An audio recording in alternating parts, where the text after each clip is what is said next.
멜기세덱에 관하여는 우리가 할 말이 많으나 너희가 듣는 것이 두나무로 설명하기 어려우니라. 때가 오래되었으므로 너희가 마땅히 선생이 되었을 터인데 너희가 다시 하나님의 말씀의 초보에 대하여 누구에게서 가르침을 받아야 할 처지이니 단단한 음식은 못 먹고 젖이나 먹어야 할 자가 되었도다. 이는 젖을 먹는 자마다 어린아이니 의의 말씀을 경험하지 못한 자요, 단단한 음식은 장성한 자의 것이니 그들은 지각을 사용함으로 연단을 받아 선악을 분별하는 자들이니라.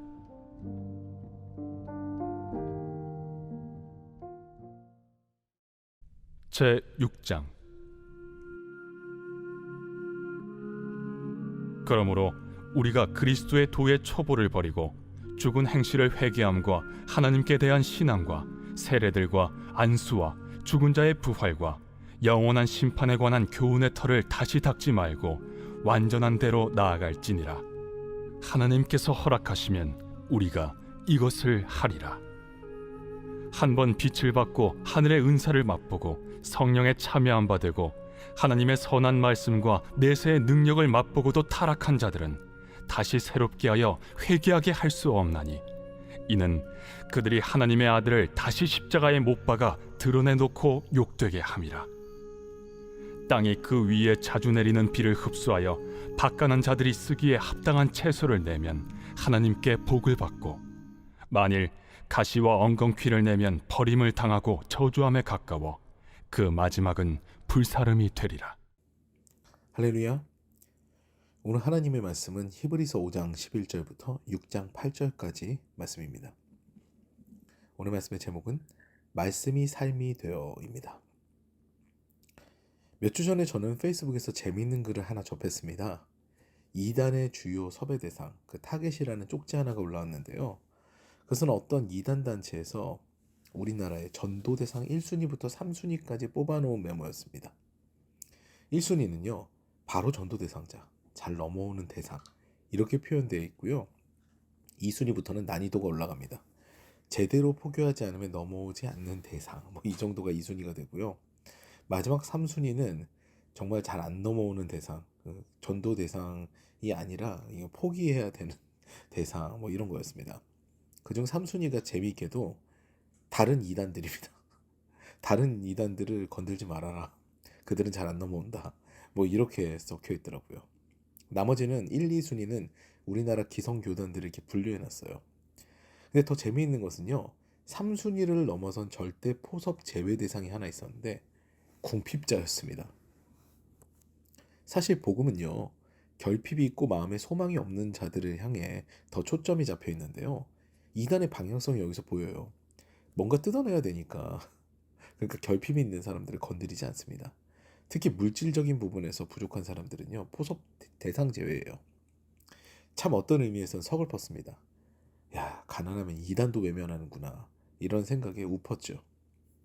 그 다음에 제가 드는 생각은요, 그 메모를 보면서 많은 생각이 들었는데요, 1순위에 꼽혀있는 교단들은요, 우리나라에 상당한 영향력을 주면서 왕성한 사역을 하는 교단이거든요.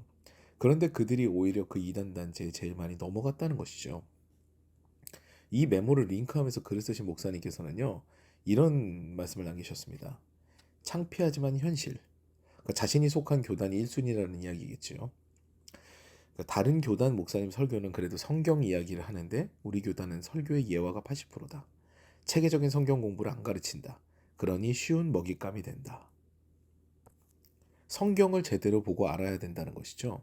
이것은요, 영적인 지성을 의미합니다. 근데 오늘 히브리서 저자는요, 오늘 본문에서 먼저 영적인 지성에 대해 신랄하게 비판을 합니다. 너희들이 이 정도 신앙생활 했으면은 이제는 가르치는 입장, 선생이 되어야 되는데 아직도 하나님의 말씀에 대해 초보적인 수준이니 답답하다라는 것이죠. 이에 장성한 신앙의 기준에 대해서 이야기를 합니다. 그것이 바로 지각을 사용하여 연단을 받아 선악을 분별하는 자라는 것입니다. 참 아리송한 어구죠. 어렵습니다. 이것을 유진 피터슨 박사의 메시지라는 성경으로 보면은요, 조금 더 명확한 뜻이 됩니다. 이런 거죠. 여러분은 하나님에 관해 기본부터 다시 가르쳐줄 사람이 필요한 것 같습니다. 여러분과 달리 성숙한 사람들은 단단한 음식을 먹는데 그들은, 여기서부터 중요합니다, 경험으로 옳고 그른 것을 분별할 줄 아는 사람들입니다. 이렇게 적혀 있어요. 앞서 말씀에서 연단을 받아라는 거는요. 히브리어로 번역하면 훈련을 받아라는 의미입니다. 그러니까 메시지에서는 이를 경험으로 이야기하죠. 말씀을 가까이 하는 경험, 또 말씀을 보는 훈련으로요. 옳고 그름을 판단한다. 성숙한 신앙인의 모습이 이런 모습입니다. 그런데 옳고 그름이 무엇일까요? 우리 이걸 알아야 되잖아요. 성경에서 하나님의 공의라는 것은요. 옳고 그름이라는 것은 흔히 미슈파트와 체다카로 표현이 됩니다. 이는 다소 모순적인 모습이거든요. 체다카 같은 경우에는요.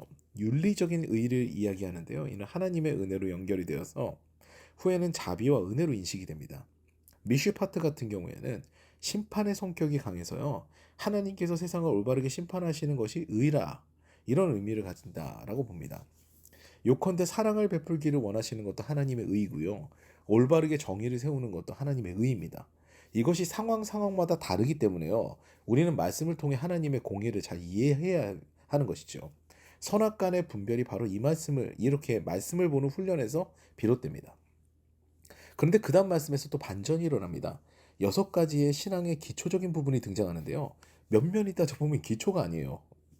우리 악한 것들을 회개하고 하나님의 존재를 믿는 것 이상의 믿음을 갖는 것. 그리고 또 세례들을 이야기하는데요. 여기서 세례는요. 우리가 생각하는 이렇게 세례받는 그 세례만을 의미하는 것이 아닙니다. 유대인의 모든 정결 예식을 의미하죠. 그리고 안수. 그 당시 안수는요. 보통 믿는 자들이 어떤 영적 권위를 부여받을 때 안수를 받게 됩니다. 마지막으로는 부활과 심판의 신앙인데요. 이것들이 모두 기초, 즉 초보라는 거죠. 우리가 분별해야 하는 것은 이 기초적인 것을 넘어서야 한다는 거예요. 우린 이게 신앙의 전부인 것 같잖아요. 그런데 잘 보세요. 위에 6가지 내용은요. 모두 개인적인 부분입니다. 개인적인 성화의 부분에서 다른 이들에게 나의 성화의 길을 보이면서 의의를 드러내고 다른 이들을 가르치려고 하는 사람들은 너희들이 선생인 것 같지만 신앙적 초보다 라고 히브리서 저자는 단언하고 있는 겁니다. 그래서 어떻게까지 얘기하냐면요. 사도 바울 같은 경우에는 로마서 5장부터 8장까지 그리스도를 믿고 의에 이른 자는 구원에서 탈락하지 않는다고 단호하게 이야기하지만요. 오늘 히브리서 저자는 다소 다른 이야기를 해요. 그리스도의 공동체에 있다고 다 구원받은 것은 아니라는 그런 이야기를 합니다. 6장 4절부터 6절 말씀입니다. 한 번 빛을 받고 하늘의 은사를 맛보고 성령에 참여한 바 되고 하나님의 선한 말씀과 내세의 능력을 맛보고도 타락한 자들은 다시 새롭게 하여 회개하게 할 수 없나니 그들이 하나님의 아들을 다시 십자가에 못 박아 드러내놓고 욕되게 함이라.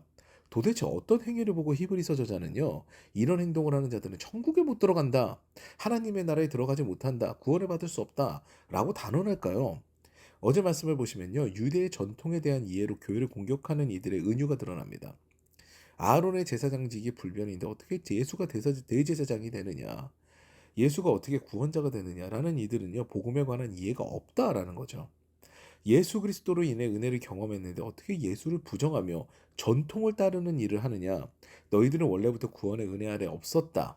한 발은 율법에 두고 한 발은 주님의 은혜 안에 뒀었는데 그것은 주님께서 인정하시는 바가 아니다라는 강한 어조에 비판하는 겁니다. 사랑하는 여러분, 신앙생활에서요. 그리고 교회에서 문제가 생기는 건요. 말씀에서 생기지 않습니다. 오히려 말씀의 무지에서 생겨요. 왜 세상적으로는 어리고 부족한 제가 영적 리더로 더사랑교회 담임이 되었습니까? 세상적으로 보면은요, 좀 많이 어리죠. 경험도 부족합니다. 그런데 말씀에 있어서만큼은요, 제가 하나님의 세우심을 받았고, 말씀을 보면서 제가 전문가로 세움을 받았기 때문입니다. 주님의 교회에서는요, 말씀이 늘 중심이에요. 그래서 말씀을 선포하는 목회자가 영적 리더가 되는 것이죠. 교회에서는 보통 이렇게 일을 합니다. 우리 전통은 이랬습니다. 이것이 신앙생활과 교회생활에서 가장 중요하던가요? 하나님의 말씀보다 중요한 것은 없습니다. 우리가 신앙의 성숙에 관해 고민해야 되는 것은요. 어떻게 교회 공동체 생활을 잘 해나가느냐가 아니라요. 또 개인적 성화의 단계를 잘 밟아가느냐가 아니라요.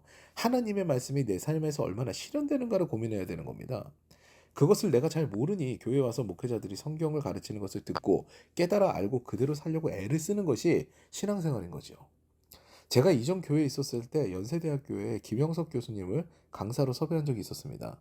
그분의 말씀 중에 제 마음에 깊이 남아있는 말씀이 있는데요. 그분이 이런 말씀하셨어요. 스님들은 대중에게 베스트셀러로 불리는 책들도 쓰시는데 목사님들의 책은 그렇게 영향력이 없다. 이런 거죠. 그 이유는요. 스님들은 삶을 이야기하는데 목사님들은 교리를 이야기한다. 이렇게 얘기했었어요. 모두가 그렇지는 않겠지만요. 저는요, 이 메시지를 듣고 제 목회 방향으로 어떻게 가야겠다. 이렇게 설정할 정도의 메시지로 다가왔습니다. 아, 말씀이 육신이 돼서 이 땅에 오셔서 삶을 살아가신 것이 예수였는데, 그러면은 말씀이 내 삶 가운데서 실현이 되는 것이 그것이 바로 신앙생활이구나.